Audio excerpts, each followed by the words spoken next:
State is very high on my list. You know, I talk to Coach Parker and Coach Sider every day, and they real cool. They both real genuine people, and they really want to coach me. Okay. What's the connection specifically with Sider? I mean, obviously he's a Florida guy. Yeah. How's that go? I think he went to school with my GB coach. Okay. So I think like I don't know. They just all in my ear at the same time. You know, from Florida at the same time, and it's like he understands me too. Like, 'cause you know where I'm from. He knows the football down here. Yeah. Yeah. What I mean, is he an easy guy to get along with? Like, Yeah, definitely. He's real cool. Like, his personality is real laid back, chill, and he's just like from Florida. Like everybody from Florida, yeah. Right. Yeah. Can you tell me? I mean, obviously you've used a couple of your official visits so far. Yeah. Do you want to use one for Penn State? Like, how's that going for you? Yeah, I'm planning on. It's actually 3 schools between Oregon, Penn State, and what's the last one? Yeah, I forgot the last one. GT, Georgia Tech. I took one to Georgia Tech already. Let me see what else you got. Q's, West Virginia. I took those 2. It's Okay. like a last. Oh, Louisville. Oh, okay. Louisville. Right. Between those 3, but I know my head coach. He's planning to take us to the whiteout game, I think, during the season, and that's gonna be unofficial. So I might not have to waste that official. Okay. So I think that's about it. Yeah. Okay. What would it take to draw you up north? I mean, it's For Penn State. yeah. I know they got a few quarterbacks committed. I know one of them hit me up, and I want to see the offense really. I want to see how they produce and how they work. Also, like outside of football, like if they really grinded like where I'm from. Okay. And do you know the quarterback is Micah? I assume? Yeah, Micah, I think. Yeah. Okay. All right. He followed me. I hit him out a couple times. We talked about that. You know, that's a key thing, having a quarterback to go with you to college and make sure you get the ball. What's when do you think you're gonna make those decisions in terms of the visit schedule? Visits? I think after I don't know when the dead period ends, but I think after the dead period. Okay. It's like a month from now. Yeah, after the dead period. Okay. And then just in general, like a decision timeline. Commitment, I think August, if not August, what's the day? Either during the season, like mid-season, late season. Yeah. Cool. Anything else? Like what? Anything else about Penn State that caught your eye? Penn State, John Moore. Okay. Hit me up. So. Okay. Yeah, every day now. Follow you.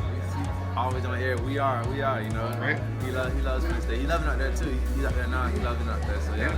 He just got there, right? Yeah, he just got there. He's already like. What's he telling you? He's like, man, like this is it, man. Like, you know what I mean? To my choice, man. You gotta come with me, man. Like everything, yeah.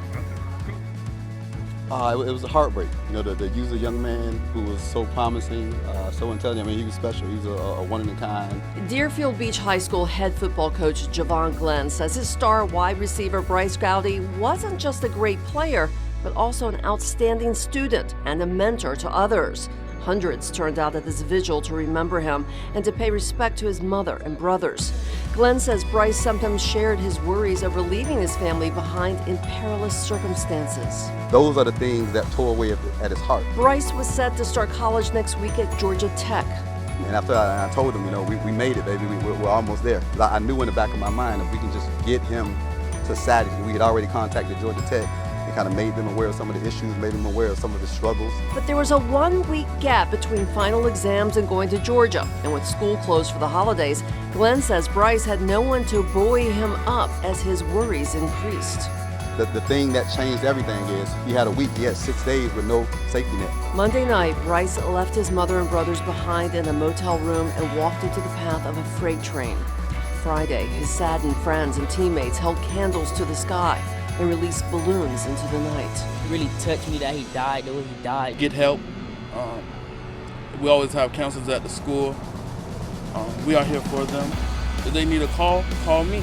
I'm here. Glenn says a plan to get Bryce's mother and brothers into a residential program for the homeless had just fallen through, and he doesn't think Bryce could deal with that uncertainty. And ultimately, I feel like that's kind of what broke him. The coach and the school are still working on trying to help Bryce's mother and brothers find a permanent place to live, and a GoFundMe account has already been set up. I'm tired of people calling me. I know you're only calling because you're concerned.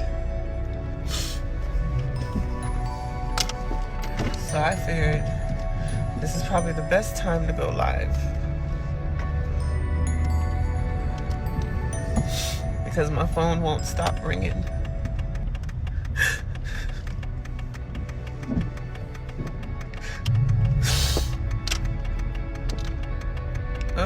days ago,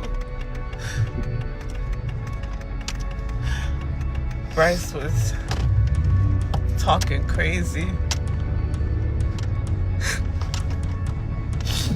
He kept talking about the signs and the symbols. He kept talking about the signs and the symbols that he was seeing all over the place. And that he could see the world for what it really was. He kept saying that he could see people for who they really are.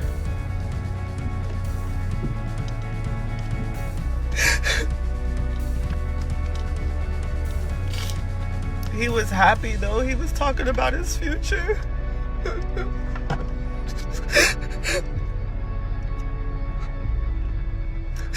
He was talking about going to Georgia Tech. And we were having a lot of spiritual conversations. He had a lot of questions.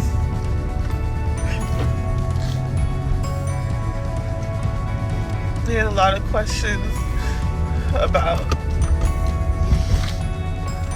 spirituality and life.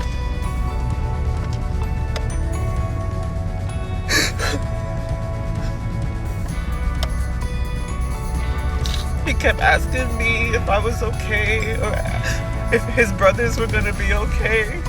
And I kept telling him, yeah, all day. We sat in the car yesterday because we didn't have anywhere to go. And he sat next to me all day just talking.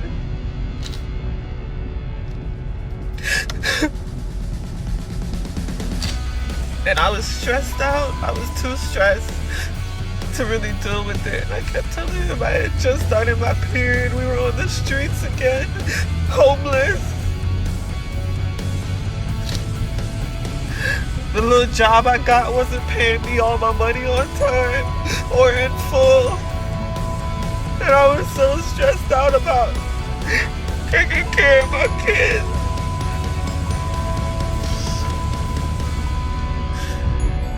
Around 10 o'clock last night, I finally got us a hotel room.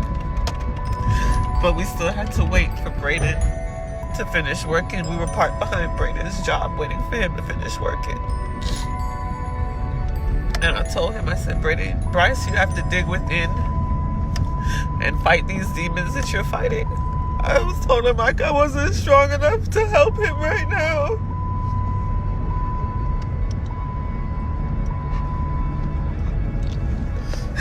That I had my own demons that I was trying to fight.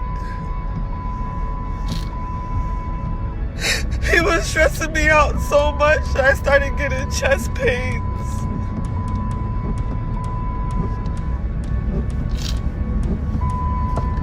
When we got to the hotel and the two older boys went upstairs and left me in the car, and I was just trying to decompress because the whole day Bryce was just going.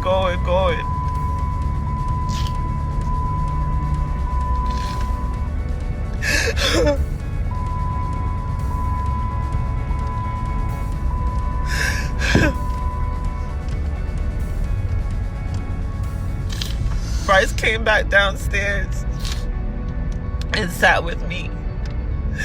And I started telling him that he needed to get it together and toughen up, get his mind right.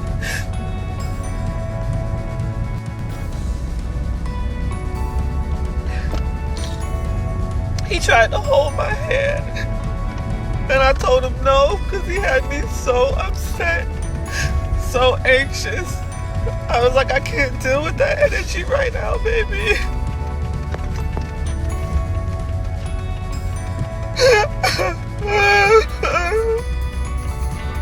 I wouldn't let him grab my hand. I wouldn't let him hold my hand.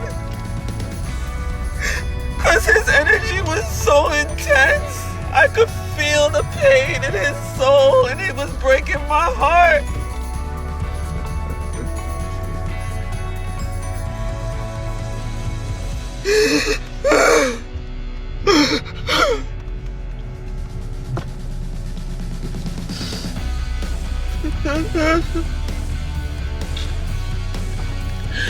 We went back upstairs to the hotel room. Brayden was already sleeping. It was cold, so I asked him. No, before that, I had my chest pain, so I was in the bathroom cleaning up. And he kept checking on me. Mommy, are you okay? Mommy, are you okay? Mommy, you gonna be okay? Mommy, are you okay? I said, yeah, I just need to calm down, baby. I just need to calm down. After like 30 minutes, I came out the bathroom. And it was so cold in the room, I asked him to go downstairs and get my favorite blanket.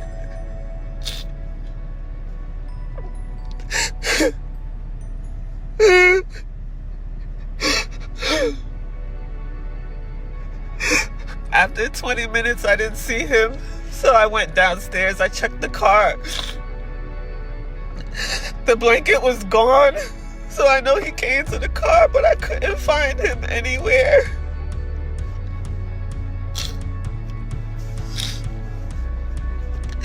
I came back up to the room, and I saw that he left his phone and his wallet and his shoes.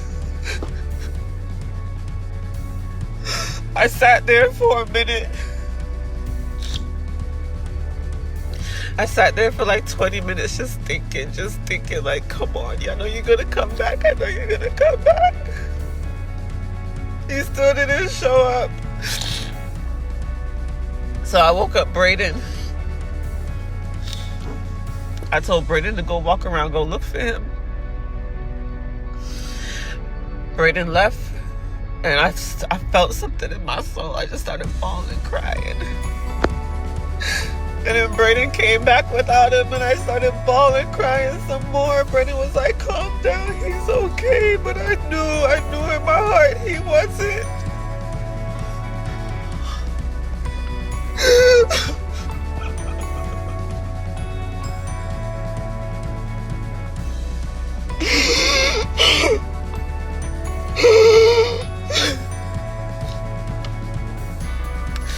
His dad, he talked to his dad yesterday, and that's when it got worse. It got worse after he talked to his dad. Before he talked to his dad, he was just talking for a few days, just talking about, just in circles, just talking about life, about the things that we were going through as a family over the last couple of months being homeless.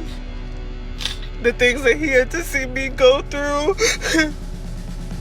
because we were homeless.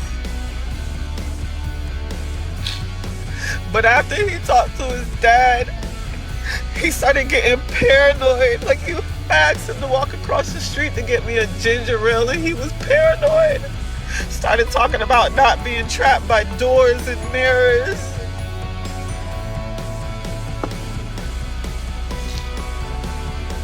So this morning when he disappeared, I texted his dad, and I was like, I wish you would disappear from our lives forever. In that moment, I knew something was wrong with my baby. And I cried myself to sleep. I woke up 7 o'clock this morning. That was at like 4:30. I woke up at 7 o'clock this morning, still no Bryce. I started calling everybody. Nobody heard from him, no friends, nobody heard from him. I called my brother, and my brother said he was gonna start making phone calls. My brother called me back, and he said there was a report that somebody got hit by a train at 4 in the morning. In my heart, I knew it was my baby. I called the hospital. They wouldn't give me any information on the phone, so I went to the hospital, and I couldn't stop crying because I knew it was my baby. I knew it.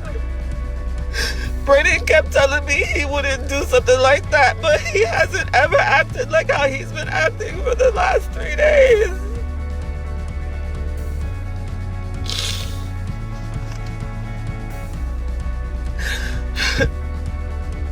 Finally, the nurse walked up to us with a piece of paper in his hand.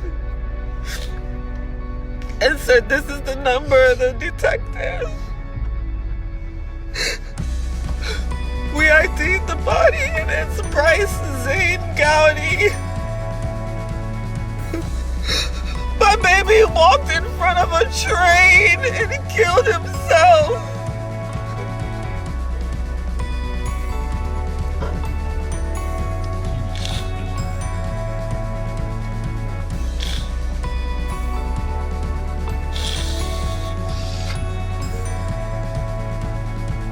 I've been begging for help for months. For months I've been begging for help.